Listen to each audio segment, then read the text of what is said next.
সবাই কেমন আছেন আপনারা? আশা করি সবাই খুব ভালো আছেন। আমিও খুব ভালো আছি বন্ধুরা। চলে এসেছি নতুন রেসিপি নিয়ে।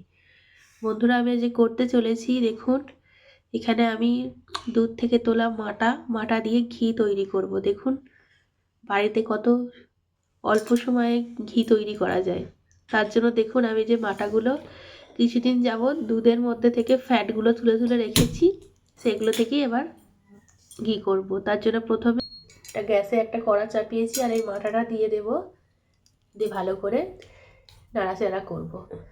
দেখুন মাটাটা কড়াতে দেওয়ার পর কত সুন্দর গলে গেছে। এবার এটাকে সুন্দর করে খুন্তির সাহায্যে নেড়ে নেড়ে দিতে হবে। যত ফুটবে, ফুটে ফুটে আস্তে আস্তে দেখবেন এটা থেকে তেল ছাড়বে। দেখুন মাটাটা কত সুন্দর ফুটছে। এবার যত সুন্দর করে এটা ফুটবে দেখুন আস্তে আস্তে এটা থেকে তেল ছাড়বে, মানে যেটা আমাদের ঘি। অনেকক্ষণ এরকমভাবে নেড়ে নেড়ে তারপরে হবে।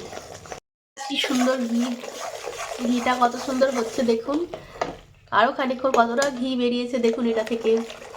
আরও সুন্দর করে নেড়ে চেড়ে নিলে যত দেখবেন এই খাপড়িগুলো যত দেখবেন কালো কালো হবে, হালকা ব্রাউন ব্রাউন হবে, ততটা ঘি সুন্দর হবে, ঘিয়ের কালার তত সুন্দর হবে।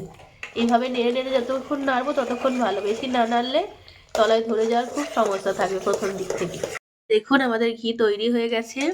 এবার এটা খাদি কাপড়ের মাধ্যমে ছেঁকে নেব। দেখুন বন্ধুরা কত সুন্দর কালারটা হয়েছে আর এর খুব সুন্দর সেন্ট বেরোচ্ছে। আর বাড়ির গাওয়া ঘি একটু কালারটা তো সুন্দর হয়ই, আর কেনার থেকে দেখবেন অনেক গুণে ভালো হয়। আর এটা বাড়ির টাটকা জিনিস খাওয়া ভালো। আপনারা যদি পারেন বাড়িতে করবেন। খাদি কাপড়ের সাহায্যে কি সুন্দর ছেঁকে নেওয়া হচ্ছে। এটা খাদি কাপড়ে ছেঁকে নিতে হবে একমাত্র, কারণ এটা সাদা জিনিসে ছাকলে বেশি ভালো হয়। দেখুন সুন্দর করে ছেঁকে নিচ্ছি। ঘিয়ের কালারটা কত সুন্দর হয়েছে। আর খাদি কাপড়টাকে এভাবে পেঁচিয়ে পেঁচিয়ে আর যেটুকুনি আছে সেগুলো বার করে নিচ্ছি। দেখুন ফাইনালি আমি মাটা থেকে ঘি তৈরি করে ফেললাম।